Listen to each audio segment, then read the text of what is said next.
Hello and welcome back to Management Nazariya. Today, in this video, we will understand as to what is your functions of management or what is the management process. Okay, so if you are watching this video for the first time, there are already 3 videos being uploaded on this channel जहाँ पे हम लोगों ने characteristics, definition, nature, objectives इन सब के बारे में in detail discuss किया है. So please go and watch those videos if you haven't. Now let's understand as to what is the function of management or the management process. कोई भी question पूछे, your answer will be the same. Okay, so let's start. Now, the management is described as a process of planning, organizing, directing, and controlling the efforts of organizational members, its resources to achieve specific goal.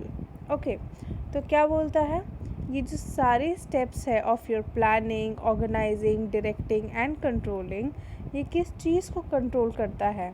Organisation में काम करने वाले employees के members को, उनके actions को, ताकि वो एक स्पेसिफिक गोल की तरफ बढ़ सके. Right, so that is basically known as your management process. Before going to in detail explanation, just understand. Very simple example. अभी लॉकडाउन चल रहा है. You go and see on your WhatsApp status, कोई ना कोई कहीं ना कहीं कोई न्यू रेसिपी ट्राई कर रहा होता है. So before starting a new recipe आप क्या सोचोगे? ओके, तो क्या बनाया जाए, लेट्स प्लान समथिंग. तो प्लानिंग कम्स इनटू पिक्चर. जब आप प्लान करते हो तो आप ये सोचते हो और समझते हो कि अच्छा आपके पास रिसोर्सेज क्या है और उन रिसोर्सेज से आप क्या बना सकते हो. So you go and search for all possible possibilities and then after deciding कि अच्छा today I will make suppose pani puri. तो अब नेक्स्ट स्टेप क्या होगा आपका? आप जाके चीज़ों को ऑर्गेनाइज करोगे. Right, you will go and organise things. The raw material, whatever has been required, the suji, the masala, everything, right? After organizing, the next step will be controlling. कितने time limit में आप क्या expect कर रहे हो, किस तरीके से करना चाहते हो, ये सारी चीज़ें देखोगे. And before doing all this you will direct yourself कि आपको किस तरीके से और कितने बजे तक ये सारी चीज़ें रेडी करनी है ताकि everyone can eat. And later you will control quality के हिसाब से एंड क्वांटिटी के हिसाब से. यू विल कंट्रोल कि किसको कितना देना है, किसको कौन सी वाली पीस देनी है. मतलब वो तो थोड़ी सी ऐसी पचकी से निकल गई है, वो मैं खा लूँगी, और जो अच्छी वाली है थोड़ी पापा मम्मी को दे दिया जाएगा. तो all those things controlling your dish comes into picture. तो यहाँ पे हम बात कर रहे हैं किसी ऑर्गेनाइजेशन की, किसी फर्म की. Right, so when a firm comes into picture, so let's see what things are taken into consideration. So your first step is planning. Planning is the most basic and pervasive process involved in the management. ठीक है, basic process है वो. Planning is the function of determining in advance what actions to take and what, when and how to be taken. Right, advance में आप decide करते हो कि आपको क्या एक्शंस लेने हैं और कब और कैसे लेने हैं. It implies setting goals in advance and developing a way of achieving them efficiently and effectively. एक गोल की तरफ उसे बनाया जाता है, किसी भी प्लान को प्लान किया जाता है ताकि एडवांस में आप कुछ चीज़ें को फाइनलाइज करके चले कि ठीक है, if I am planning these things I will be persuading towards my goal. Each step in the plan will take me one step closer towards my goal. right, हर एक स्टेप जो मैं लूँगी अपने गोल के तरफ एक नज़दीकी स्टेप होगा. इन सभी चीज़ों को ध्यान में रखते हुए आपको अपने प्लान को लेते चलना है. Planning can not prevent problems. Obviously किसी भी चीज़ को जब आप करते हो उसमें क्या प्रॉब्लम्स आएंगी वो आप प्लानिंग में नहीं आपको पता चलेगा कि अच्छा ये प्रॉब्लम आने वाली है क्या. You don't know.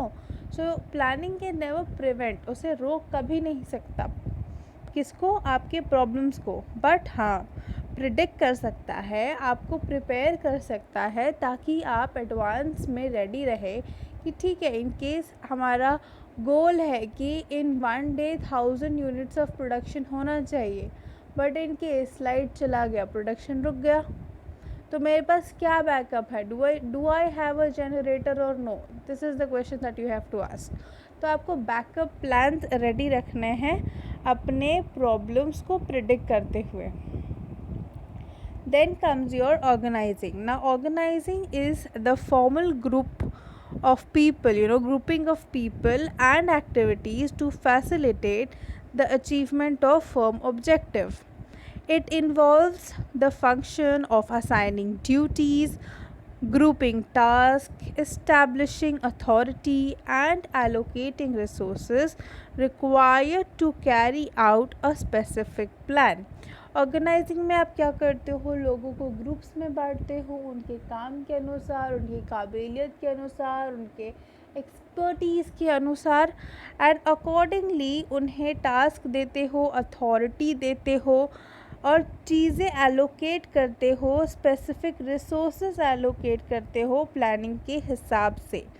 और ये जो ऑर्गेनाइजिंग है, ये जो फंक्शन है, ये एग्ज़ामिन करता है सारी एक्टिविटीज़ में जो भी रिसोर्सेज चाहिए वो है या नहीं, ताकि प्लानिंग में कोई गड़बड़ नहीं होना चाहिए। तो सारे रिसोर्सेज को ऑर्गेनाइज करना, लोगों को ऑर्गेनाइज करना is something which is the primary importance when you talk about organising. Then comes your staffing. The staffing is a very simple process. Staff people responsibilities. So staffing का एक ही rule है, right person at the right job, right. अब if mummy is good in cooking and you will go and say कि mummy जाओ और जाके पापा के ऑफिस में काम करो, इज़ दैट पॉसिबल? नो।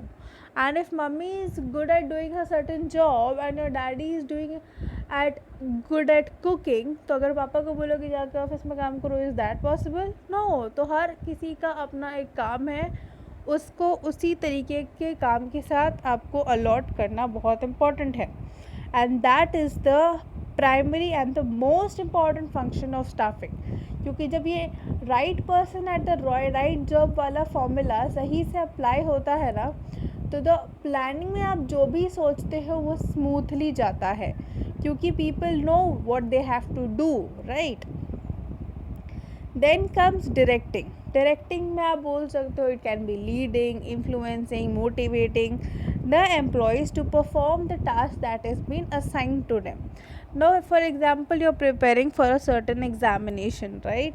आपने प्लानिंग कर ली, आपने बुक्स मंगा लिए, आपको पता है आपको कैसे पढ़ना है, अब आप खुद को डायरेक्ट कर रहे हो। There will be many points in that journey जहाँ पे you will be feeling like just giving up, exhausted, गुस्सा, all these things are very normal as human beings. So what you have the only option to be strong and keep yourself motivated कि नहीं ये मुझे करना ही है, ठीक है। Is the anger that I am feeling now, is the exhaustion that I am feeling now will be, is it that big when I'll be achieving that success? जब मैं उस सक्सेस को पाऊँगा तो उस सक्सेस से बड़ा है क्या ये? नहीं ना। तो just leave it aside and start doing your work. ये सोच के आपको रोज़ खुद को मोटिवेट करना है। And believe me, this is something I have experienced very near in my life and I am still experiencing. Motivating workers simply means creating a good environment when they work, right? Leadership is basically influencing others as a leader as to what they want them to do, right? A good manager directs through praise and criticism in such a way that it brings the best out of the employee. Now see, किसी भी काम को कराने का दो तरीका होता है, या तो आप चिल्ला चिल्ला के काम करवा लो, या तो आप प्यार से काम करवा लो। जब आप चिल्ला के काम करते हो ना, तो किसी भी ऑर्गेनाइजेशन में as humans people don't like you, they will hate you as hell. लेकिन जब आप प्यार से काम निकालते हो, they like you, they feel that हाँ this person understands, right. See if I say कि ओके XYZ पर्सन ये काम करके आओ, और वो काम करके आता है, उसमें कुछ गलतियां हैं, right, and many things are there which is right also, but कुछ गलतियां हैं. तो either I can be the person who can say क्या करके आए हो, इतना टाइम ले लिया, अक्ल नहीं है क्या तुमको, जाओ यहाँ से, ऐसा, राइट. ये काम मुझे जल्दी से जल्दी चाहिए, समझ में नहीं आता तुम लोगों को, पूरे दिन खाली घर दिन भर नहीं आता हो, ऐसे करके मैंने उसको डांट दिया. आइदर आई कैन डू कि मिस्टर XYZ, अच्छी बात है आपने ये काम कंप्लीट किया, वेरी गुड, टाइम से पहले किया है, एक्सेलेंट, लेकिन ना आपसे ना थोड़ी बहुत ही कुछ गलतियाँ हो गई है, तो आप प्लीज़ ये गलतियाँ सही कर दोगे. जब मैं ऐसे बोलूँगी ना तो शुरू में he will be happy with the feedback, and when I point out his mistakes he will be like अच्छा इतना सारा सही किया, थोड़ी बहुत गलती ठीक कर ही लेता हूँ, नहीं मतलब. तो नेक्स्ट टाइम जब वो नेक्स्ट काम करके आएगा, कोई दूसरा काम करके आएगा, what ever will be the second step, he will give his level best. क्यों? क्योंकि उसकी सही चीज़ को हमने अप्रिशिएट किया. वही सिनेरियो 1 में जब मैं उसके बाद चिल्ला के उसको झल्ला के यहाँ से वहाँ से भगा दूँगी, तो वो क्या करेगा, काम तो करेगा, बट वही दिन भरने वाला, एक काम को 2 बार करवाना पड़ेगा, वैसे ही चिल्ला चिल्ला के. Nor he will be interested, nor you will be interested, पूरे स्टाफ का माहौल ख़राब, मूड ख़राब, पूरा ऑफिस का एनवायरनमेंट ख़राब, रिज़ल्ट भी ख़राब ही निकलना है, और गोल की तरफ तो आप बस फिसल फिसल के पहुँचोगे, गिर गिर के पहुँचोगे, अच्छे से नहीं पहुँच पाओगे. सो that is very important. Then comes controlling. Now what is controlling? In the process of controlling, what the managers do, they basically monitor your performance कि आप अपने goals को attain कर रहे हो कि नहीं, and अगर नहीं कर रहे हो then what is the reason, and अगर कर रहे हो then very good. तो and जो भी रीज़न निकलता है ना, if you are not been able to do your goals, तो उसके corrective measures लिए जाते हैं, and उसका फिर रिज़ल्ट देखा जाता है कि क्या करेक्टिव मेजर्स लेने के बाद वो गोल अचीवेबल है या नहीं. If not then they again do something, right, corrections are being done. Basically यहाँ से या वहाँ से किसी भी तरीके से achievement of objectives is very important, and this is the basic process और the basic function of your controlling. So that's all for this video. I hope आपको ये पूरा प्रोसेस ऑफ मैनेजमेंट या फंक्शंस ऑफ मैनेजमेंट क्लियरली समझ में आ गया होगा. For any doubts, any query, please do comment below in the comment section. Do like, share and subscribe to us this channel, and yes, never stop thinking and keep innovating.